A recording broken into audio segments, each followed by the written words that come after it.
ثم الرضا عن أبي بكر وعن عمر ثم الرضا عن أبي بكر وعن عمر ثم الرضا عن أبي بكر وعن عمر وعن علي وعن عثمان ذي الكرم مولاي صل وسلم دائما أبدا على حبيبك خير الخلق كلهم. نحمده ونصلي ونسلم على سيدنا ومولانا محمد رسوله النبي الأمين المكين الحنين الكريم الرؤوف الرحيم. أما بعد، بسم الله الرحمن الرحيم.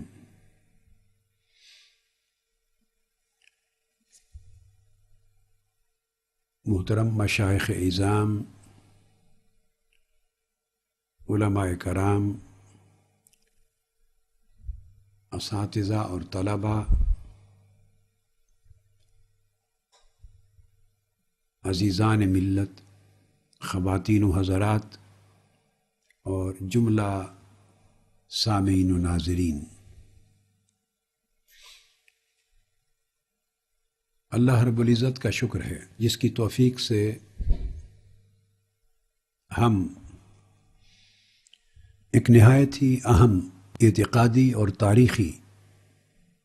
موضوع پر ایک سلسلہ وار گفتگو کر رہے ہیں،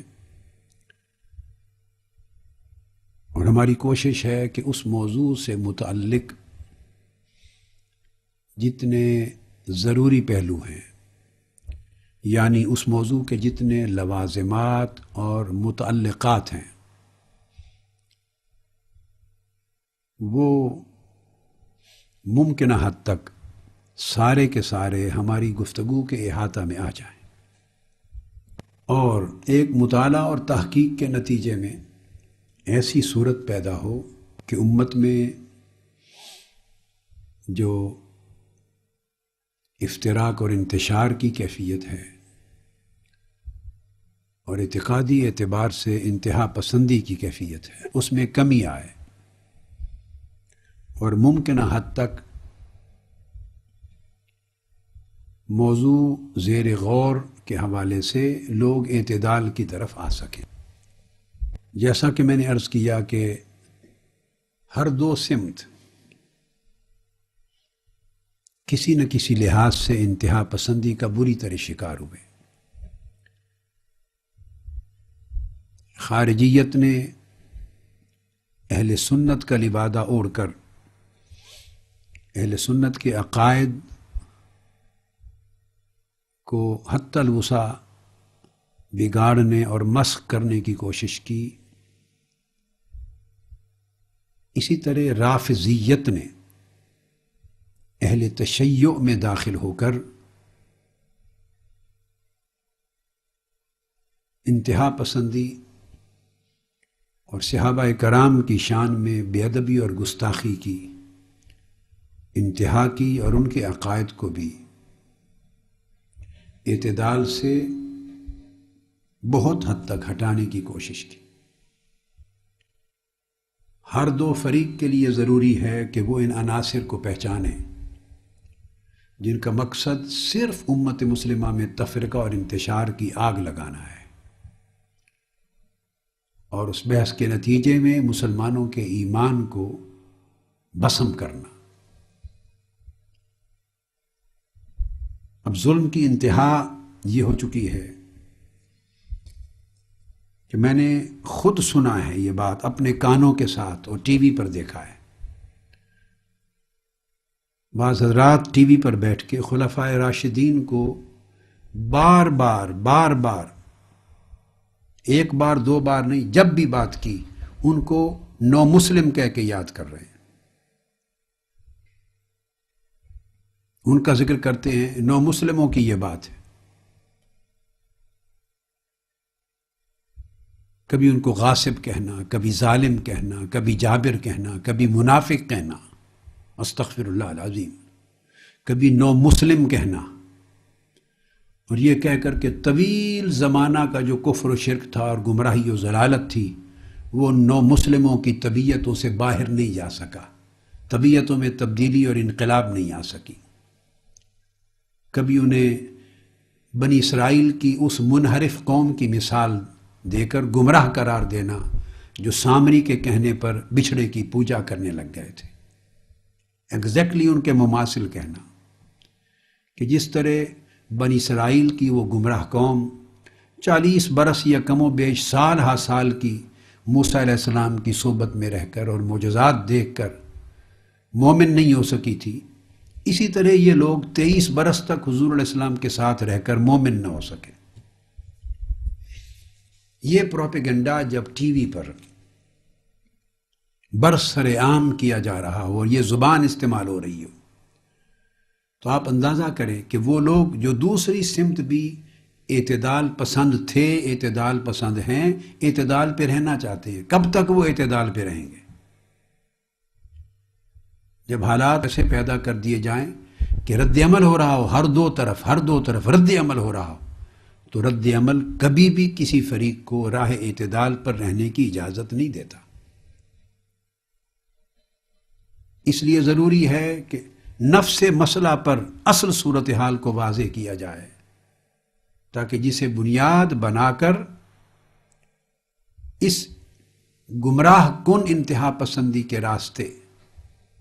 وضع کیے جا رہے ہیں ان کا سد باب ہو سکے، رکاوٹ آ سکے۔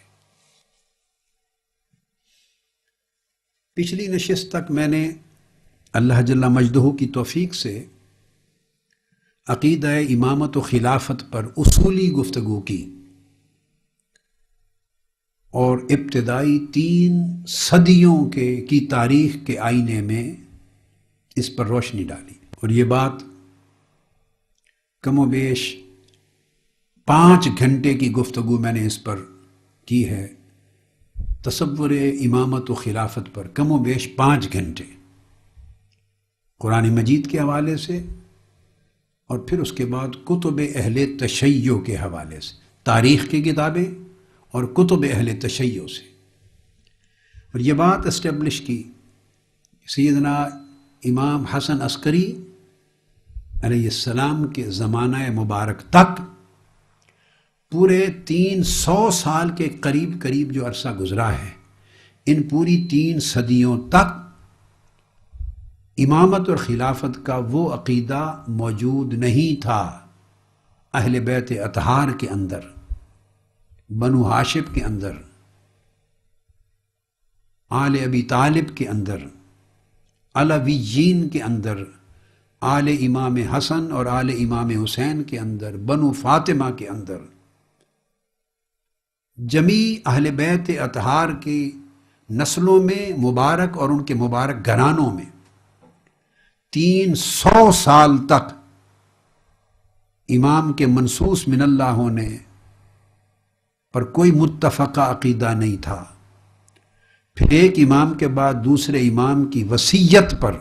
وصیت یافتہ ہونے پر 300 سال تک اتفاق رائے نہیں تھا، اور امامت اور خلافت کا یہ کنسیپٹ ہی نہیں تھا، نہ سیدنا مولا علی شیر خدا کے وقت۔ اس لیے انہوں نے امامت و خلافت کا یہ بیان، یہ تصور کبھی بیان نہیں کیا۔ ان کے پورے خطبات نہج البلاغہ اس بات پر شاہد عادل ہیں۔ اب یہ گفتگو آگے اور زاویہ ہے نگاہ سے آئے گی۔ امام حسن مجتبی نے یہ کبھی دعویٰ نہیں کیا، امام حسین، امام علی مقام نے علیہ السلام نے یہ کبھی تصور بیان نہیں کیا، امام زین العابدین نے نہیں کیا، سیدنا امام محمد الباقر نے نہیں کیا، سیدنا امام جعفر الصادق نے نہیں کیا، اور علی هذا القیاس 11ویں امام سیدنا امام حسن عسکری تک یہی وجہ ہے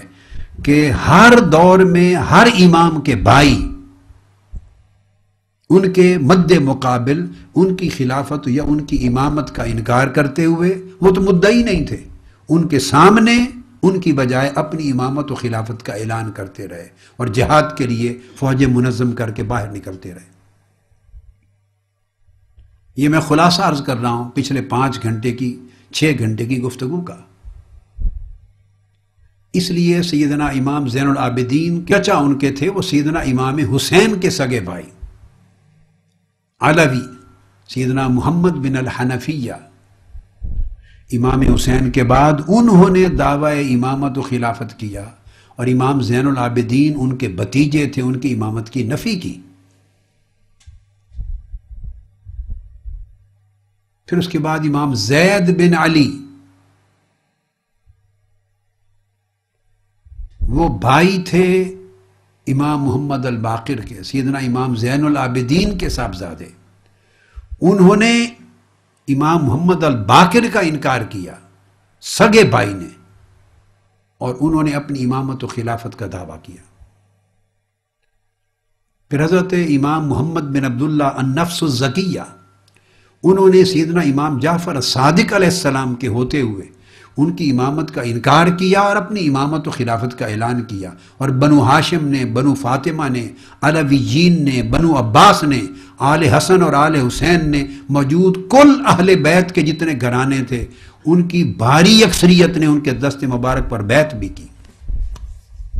اسی طرح ہر امام کے زمانے میں ان کے بھائی، سگے بھائی، کبھی کزن کبھی سگے بھائی، ان کی امامت و خلافت کے مقابلے میں اپنی امامت و خلافت کا اعلان کرتے رہے۔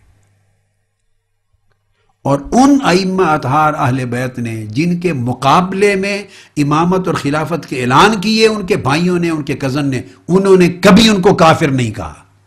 یہ تاریخ بتا رہی ہے، کبھی انہیں اپنی امامت کا منکر نہیں کہا، یا امام منصوص کا انکاری کہہ کر ان کو جہنمی نہیں کہا، خارج از اسلام نہیں کیا۔ اور یہ عمل 11ویں امام سیدنا امام حسن عسکری تک جاری رہا۔ کبھی تو یہ ہوا کہ ان کے بعد بیک وقت اگر 5 بھائی ہیں، کسی امام کے 5 بیٹے ہیں، تو 5 کے 5 نے امامت اور خلافت کا دعویٰ کیا،